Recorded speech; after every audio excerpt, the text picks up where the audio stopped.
historia no contada. Programa de investigación y divulgación histórica. Investigaciones realizadas con pruebas documentales, testificables y monumentales. La historia que no está escrita en los libros oficiales. La historia no contada. Bienvenidos.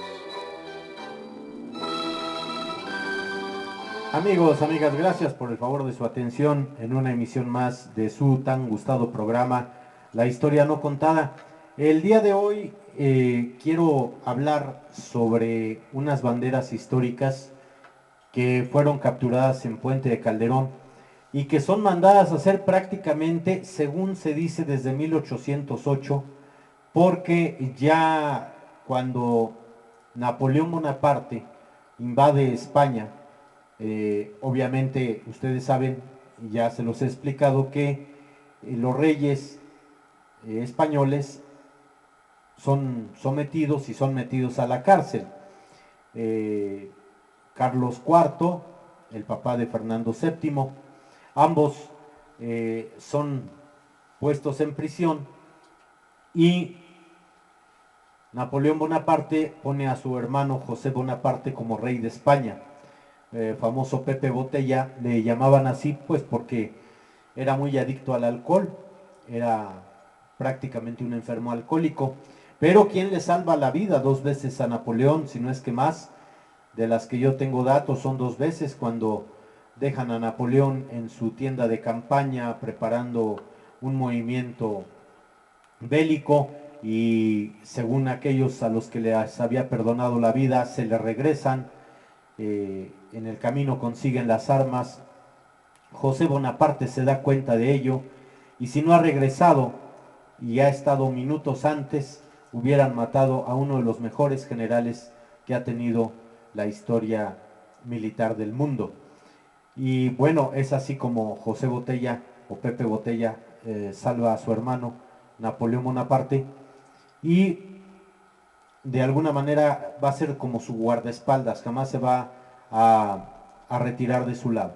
Bueno, pues hoy quiero hablar de esas banderas. No tengo la muestra, pudiera enseñarles una fotografía o poner una fotografía de imagen. Lo que sí les puedo decir es que viene en mi nueva publicación de Apuntes Breves de la Historia de México y otros, es hacia el final. Viene la foto de la referencia por las cuales fueron intercambiadas estas banderas gemelas en España, porque fueron un botín de guerra que Calleja manda a España en 1814 y que son capturadas en Puente de Calderón. Una de las pérdidas más grandes que tuvo el ejército insurgente. Prácticamente ahí empieza lo que fue el ejército de Miguel Hidalgo a disgregarse. Ya en Acatita de Bajanes, donde son tomados presos, donde matan al hijo de Allende por defenderlo, le dan un balazo en la cabeza.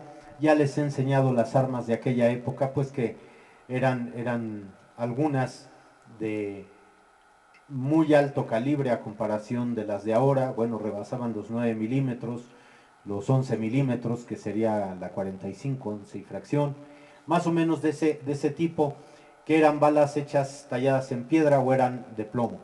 Entonces, a corta distancia te despedazaban lo que fuera. Igual, así mataron al hijo del intendente Reaño, así mataron a Reaño con un balazo en la cabeza, y eran a corta distancia mortales. Por eso, por ejemplo, en el fusilamiento de los dos generales que acompañan a Maximiliano, Mejía y Miramón, bueno, los mejores tiradores estaban al centro, que eran para Maximiliano, pero al cederle Maximiliano su lugar en el fusilamiento, su lugar de honor, o sea, al centro, a Miramón, Miramón es el que muere de inmediato, porque el pelotón del centro tenía los mejores tiradores de ese momento. A Maximiliano hay que darle un tiro de gracia, que después se va a ufanar de ello el general Aureliano Blanquet, el otro chacal, o la comparsa, o la segunda mano, o su mano derecha del primer chacal, que fue Victoriano Huerta. Y a Tomás Mejía el otro general conservador, o de alguna manera del imperio, pues también le van a tener que dar un tiro de gracia, porque aparte de ser una persona atlética, fibrosa, aunque estaba muy mal de una enfermedad eh, que prácticamente no lo dejaba sentarse, ustedes ya sabrán que termina en rana. Bueno, Maximiliano se estaba deshaciendo, tenía una muy fuerte infección intestinal. Y bueno, Miramón en sus cartas, hay una que le deja Concha Lombardo a su esposa para partir al patíbulo. Te amo, Concha, una cosa, eres todo mi amor, una cosa sí, y lo deja ahí en el buró de la celda donde estaba. Bueno, pues todas estas situaciones de que por qué salen a mención, bueno, porque las armas disparadas en los fusilamientos a corta distancia tienen que ser mortales forzosamente. Por ejemplo, a Iturbide había 5 tiradores, penetran 3 balas, una en la parte del pecho y 2 en la cara, le destruyen la cara prácticamente de la parte derecha de la cara. De igual manera a Hidalgo le tienen que dar el tiro de gracia, pero no se lo dan de frente ni en la sien, sino en la parte trasera, en la mollera. En sí, a mí cuando me tocan ver la urna con los 4 cráneos y el que está con la H que representa a Hidalgo, pues en la parte de atrás tiene un orificio, y ese orificio tan perfecto pues no es por la cuestión del tiempo, es por la cuestión del balazo que le dieron. Como de igual manera al generalísimo José María y Morelos prácticamente es fusilado a quemarropa. Entonces eran rifles prácticamente que venían de Europa, algunos hechos aquí, algunos comprados a Estados Unidos, pero la mayoría eran rifles realistas, y esos rifles eran franceses o ingleses. Aquel rifle británico, el Bromless, que es de 1724, desde ahí está en uso, y que su culata es muy ancha, que le llaman pata de vaca. Bueno, pues era uno de los rifles más importantes en ese momento en Europa, mejor todavía que los napoleónicos, porque recuerden que para ponerle el sello de la Torre de Londres y la corona a un arma, o sea que se certificaba, se ponía 3 veces en su recámara la cantidad de pólvora que podía aceptar, o sea, su carga 2 veces más, y se detonaba. Si aguantaba la recámara, el cañón, que eran sin rayado, eran de ánima lisa, si aguantaba la recámara la explosión, se hacía 1 o 2 pruebas, si aguantaba se le ponía el sello, se certificaba. Mucha gente, a mí me ha tocado ver en el castillo de Chapultepec, donde están las reservas, las colecciones, ahí en el depósito de colecciones de armas, precisamente armas y tecnología, me ha tocado ver cañones de muralla reventados, mexicanos, con el sello de aquí el escudo nacional, reventados a la mitad. Entonces seguramente si hacemos la cronología de esa pieza de artillería, pues seguramente quienes estuvieron a su alrededor, si no es que fue una prueba, pues perdieron la vida, porque al reventar un cañón no está saliendo por donde debe, sino por los laterales, pues toda esa metralla, toda esa dinamita, toda esa pólvora estalla, y estalla a cualquier lugar. Bueno, regresando al hecho, las banderas gemelas de Allende, que también tienen otro nombre y se les conoce como las banderas de San Miguel el Grande. Ubiquemos todo esto de lo que es Guanajuato y Querétaro, y quiero dar lectura a que estas banderas fueron repatriadas en 2010 fueron repatriadas por el presidente Felipe Calderón, a intercambio. Va a ser de la siguiente manera: las 2 banderas gemelas, una para siempre y una por 5 años. De las que México regresa, igual, una es para siempre y la otra por 5 años. Entonces el presidente Calderón va al castillo de Chapultepec, al depósito superior donde están las banderas, al depósito de colecciones, y precisamente ahí va a escoger qué banderas son intercambiadas por las gemelas de Allende, que aparecen aquí hacia el final de mi libro, de la nueva publicación. ¿Por qué? Porque no se habían dado a conocer o no se les había dado mucha importancia. Entonces, aquí están las referencias, las de Allende, pues sabemos que tiene a la Virgen de Guadalupe y el escudo nacional, y las otras dos son las espadas de Borgoña, esas cruces tipo San Andrés, que es la X. Bueno, pues así es como son repatriadas tanto a España como a México, y recuerden que ya de estos ejemplares de la nueva publicación quedan ya muy pocas. Bueno, pues doy lectura, dice así: los primeros lábaros patrios de la nación enviados a España en 1814 por Félix María Calleja como trofeos de guerra pisaron de nuevo el suelo mexicano. Obviamente estoy haciendo la referencia de cuando son mandadas de España a México. El ejército mexicano estuvo a cargo de las maniobras de traslado de las insignias que fueron recibidas con honores en el hangar de la Sedena. Desde que tocan tierra, el ejército mexicano se hace cargo de su custodia, ni siquiera el INA, aunque había representantes del INA, pero quien quedan como banderas de guerra custodiadas es por el ejército. Y doy la crónica de esa mañana. Dice: esta mañana llegaron a México las banderas aquí le ponen del general, pero está mal esta información. Hasta donde yo sé, el capitán Ignacio Allende no pasó de grado. El capitán Ignacio Allende llegaron en un avión de la Fuerza Aérea Mexicana procedentes de España y fueron entregadas para su resguardo al Instituto Nacional de Antropología e Historia, INA-CONACULTA en aquel entonces. El arribo de las insignias históricas es producto de un acuerdo diplomático alcanzado por ambas naciones. La ceremonia de recepción y la entrega tuvo lugar en el hangar de la Secretaría de la Defensa Nacional y fue encabezada por el general de brigada, diplomado de Estado Mayor, Miguel Ángel Patiño Canchola, director general de Archivo e Historia de la Sedena. Y obviamente estuvo el coordinador ejecutivo que nombró el presidente Calderón para las conmemoraciones del 2010, el director del INA en ese entonces, y dice así: encofradas en un contenedor de madera, las dos insignias descendieron de la nave alrededor de las 8:30 de la mañana y fueron depositadas en un vehículo especial para luego llevarlas custodiadas por elementos del ejército mexicano al Museo Nacional de Historia Castillo de Chapultepec, donde quedarán a resguardo por 5 años, una y otra de manera permanente.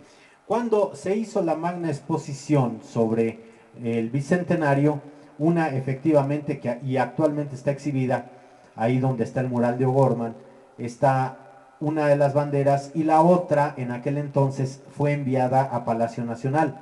La exposición de Palacio Nacional, aunque el presidente Calderón compró colección especial para ese momento y que estuviera resguardado y se iba a hacer un museo especial en Palacio Nacional, pues quién sabe dónde quedaron, pero una de esas banderas de las gemelas se fue para Palacio Nacional.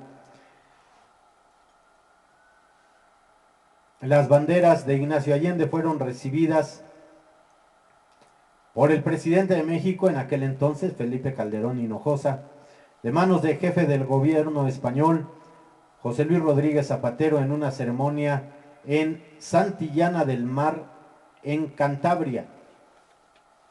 La permuta de las banderas es un acto que enaltece la historia común de España y de México y estrecha aún más la amistad forjada entre nuestros pueblos, dijo el presidente Calderón. México no olvida este gesto, ni lo olvidará nunca, sentenció el mandatario. Que estas banderas regresen al suelo patrio sin duda es uno de los actos más entrañables, más emocionantes, de los que tienen mayor significado histórico en los conmemorativos del bicentenario del inicio de la independencia mexicana, ha expresado el presidente Calderón en aquel entonces.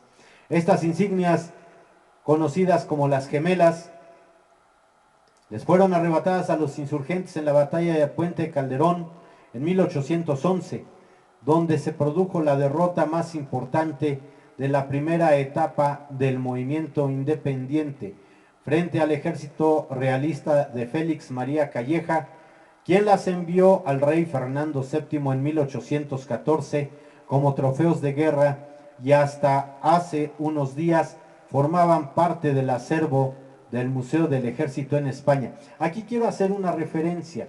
Cuando Calleja, y ya lo hice en un programa anterior, cuando Calleja manda las pertenencias de Morelos, la chaqueta, el collar de más de 61 topacios que no aparece, o se sabe dónde está, pero no quieren decir, su bastón de mando con pomo de oro y también con un gran topacio, todo lo que regresa el Marqués de Porlavieja en 1910 en las fiestas del centenario a Porfirio Díaz, no viene cuantificado ese gran collar ni los bastones, porque el otro era un bastón tipo látigo, revestido de Shakira, un trabajo muy hermoso, parece ser un trabajo tomí que le regalaron en aquel entonces al general Morelos.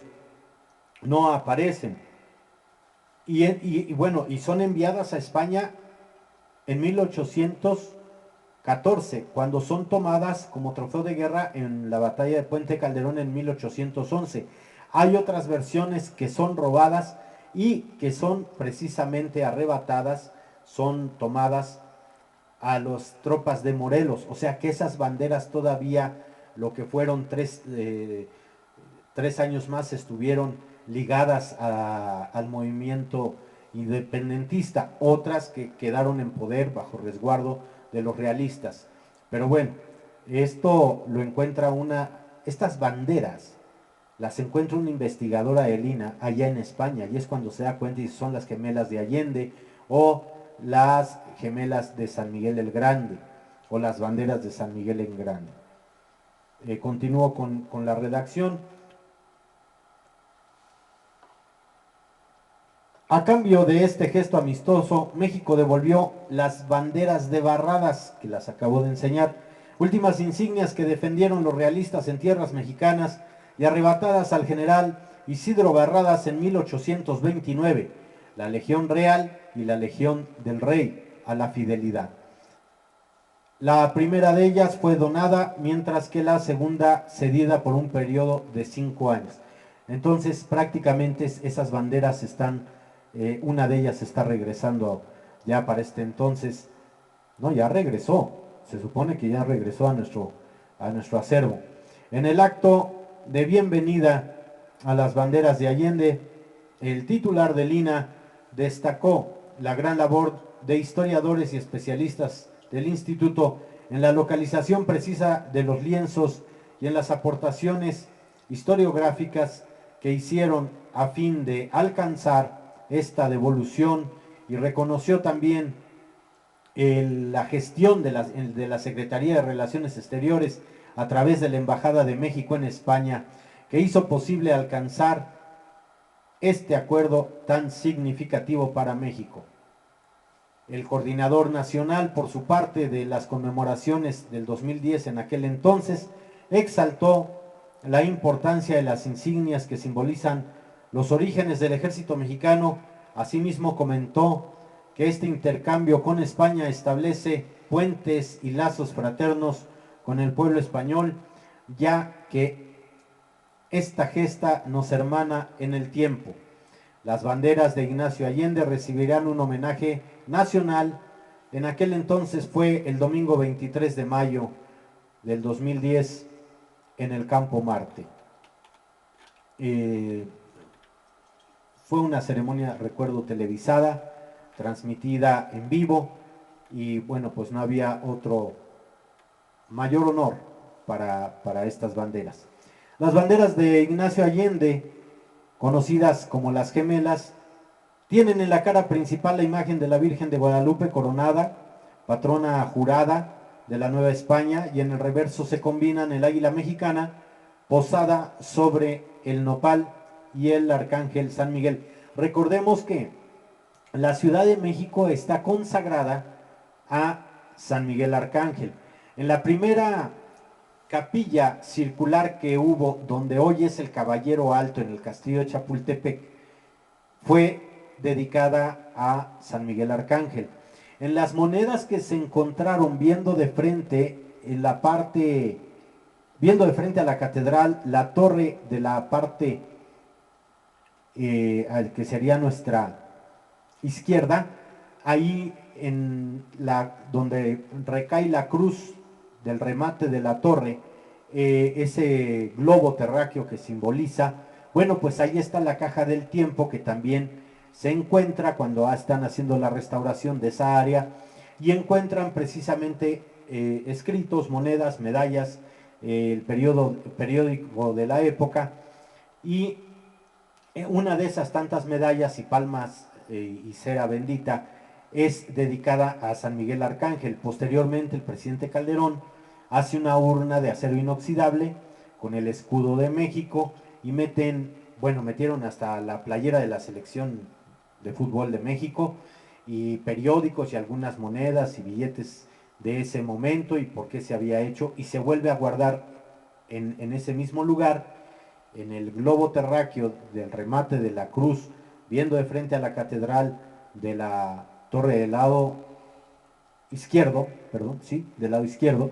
Ahí es donde vuelven a guardar esta caja de tiempo, y lo demás ya se queda bajo el resguardo del Museo de la Catedral de México.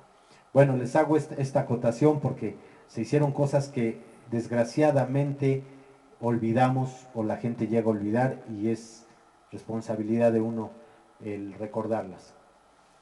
Quien identifica en España las banderas de Allende en el Museo del Ejército de Madrid explicó que se trata no solo de las primeras banderas militares, sino de los primeros lienzos de batalla propiamente mexicanas. Fueron mandadas a confeccionar, otra vez aquí hay un error, por el capitán Ignacio Allende antes del 16 de septiembre de 1810 para abanderar el regimiento de los dragones de la Reina de San Miguel el Grande. Por eso se conocen también como, si no las gemelas, las banderas de San Miguel el Grande, que lucharía por la independencia de México y con ellas declarar la guerra al gobierno virreinal y enviar un mensaje patrio simbolizado en el águila pintada en el anverso. O sea que en el anverso sería el frente, una tendría a la Virgen y por detrás a el águila en el reverso, y la otra bandera estaría al revés, en el anverso el águila y en el reverso la Virgen. En tanto, las insignias de Barradas fueron probablemente confeccionadas en La Habana, Cuba, entre 1825 y 1826 y entregadas en 1829 al general Antonio López de Santana tras la derrota del general español en la ciudad de Tampico frente al ejército insurgente en su intento de reconquista, y formaban parte del acervo del Museo de Historia del Castillo de Chapultepec. Recuerden que España va a reconocer la independencia de México hasta 1836. Previo al intercambio de las insignias con España, las banderas de Barradas fueron sometidas a un proceso minucioso de restauración a cargo de un grupo de especialistas del INA, del Instituto Nacional de Antropología e Historia, y de el ENCRIM, la Escuela Nacional de Conservación y Restauración y Museografía, Manuel Castillo Negrete, encabezada por la especialista en ello, que es la maestra Lorena Román. Pues amigos, amigas, muy interesante realmente lo de estas banderas, ahora que están haciendo las reproducciones. Desafortunadamente no las he podido conseguir como aquellas que les enseñé históricas. También me han pedido sobre la bandera de Mina, del regimiento de Mina del 8 de septiembre de 1847. Voy a hacer el programa de una bandera que es condecorada y una bandera que sí está manchada de sangre del capitán Margarito Suazo, quien para salvarla y no cayera en manos enemigas norteamericanas, se la mete debajo de su chaquetilla.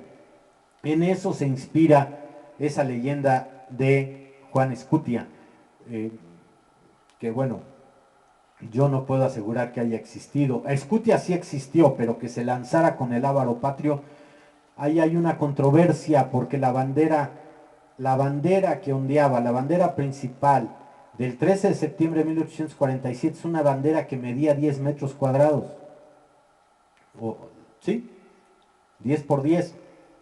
Entonces, era una bandera muy larga para cargarla entre una sola persona o enredarse en ella, y además, como estaba el castillo, pues caía de inmediato abajito de donde estaba no hasta donde está la placa. Pero bueno, recuerden que hay dos tipos de historia: la no contada y la oficial, la falsa y la verdadera. Pero esto que yo les platico de la bandera de Mina, del regimiento de Mina, es precisamente la de Suazo, y cuando igual que la del batallón activo de San Blas, en el entramado de su textil tiene líquido hemático. La de San Blas fue de el coronel Felipe Xicoténcat y la de Mina es del capitán Margarito Suazo.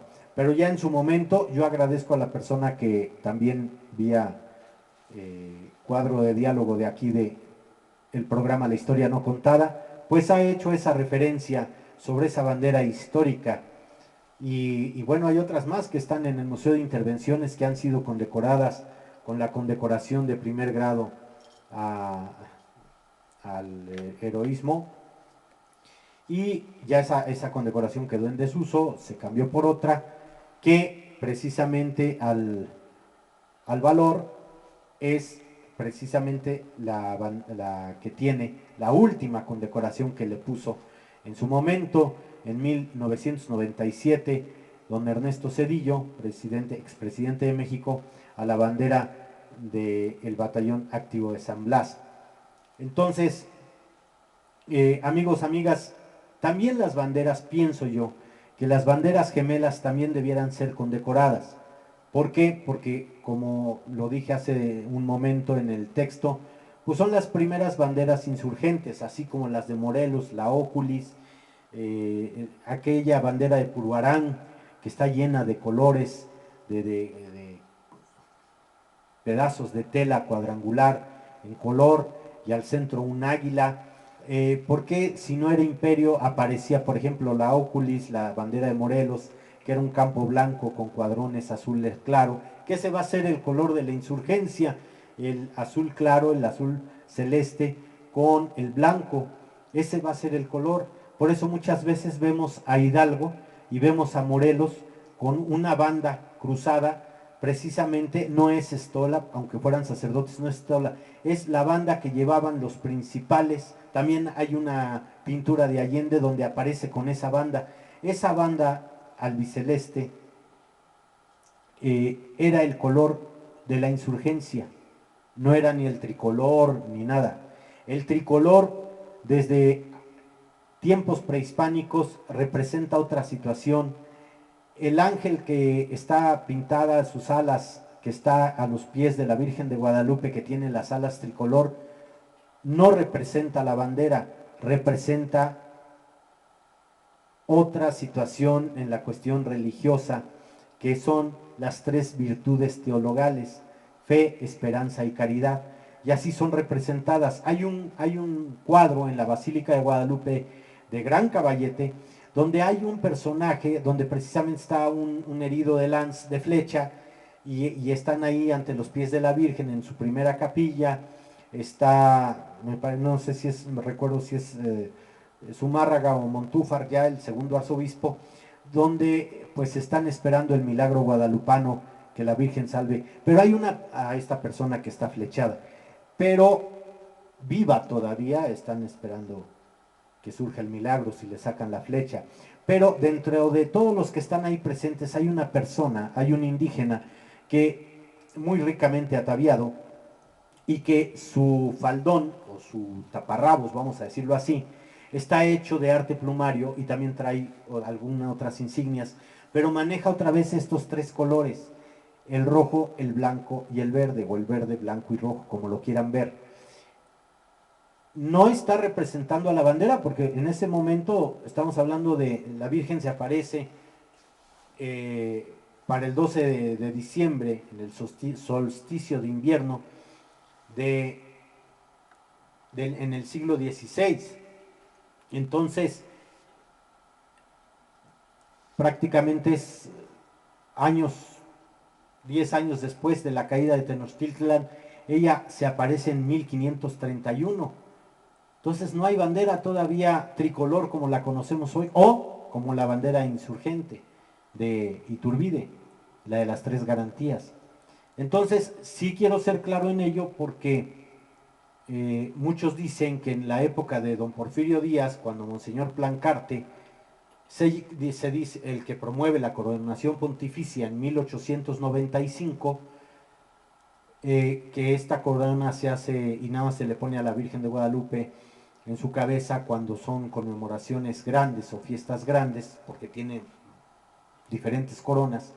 Pero esta la mandada a hacer en Francia en el siglo XIX, hermosísima por cierto, con esmaltes a fuego en azul, de las estrellas de, no recuerdo si de 6 o 8 puntas, que representan en la iconografía mariana precisamente a la Virgen. Y bueno, se dice que Plancarte se lleva el original y está en el Vaticano, y el que está ahorita pues es una copia, y que es ahí donde le pintan las alas tricolor al ángel. No, desde 1531 en adelante, de Europa hacia América, porque no nada más es la Nueva España, sino también todo lo tomado por los españoles, Perú, Venezuela, la representación de las virtudes teologales, fe, esperanza y caridad, se van a representar en esos tres colores, verde, blanco y rojo. En fin, es un tema muy importante que en esto que estudia la vexilología, es la ciencia que estudia precisamente las banderas, y su definición de la vexilología es el estudio de todo lo que penda de un palo. Así está la definición. En otro momento que hablemos de banderas les voy a dar las definiciones correspondientes, pero bueno, hasta aquí con este programa, amigos, amigas. Les agradezco mucho los que han comprado, los que han adquirido el libro. Muchísimas gracias. Gracias a las nuevas suscripciones, gracias a toda esa gente que nos ha dado like, que se siguen suscribiendo. Recuerden que hay que repetir la suscripción, porque luego YouTube la desconecta y no te llega la información de que hay programa nuevo. Por su atención, por su tiempo, su paciencia, y el que nos sigan viendo y escuchando, muchísimas gracias. Les sigo recomendando la nueva publicación, que prácticamente el primer tiraje está a 3 libros de agotarse. Su amigo Ricardo Trillanes se despide. Muchísimas gracias, nos vemos hasta la próxima.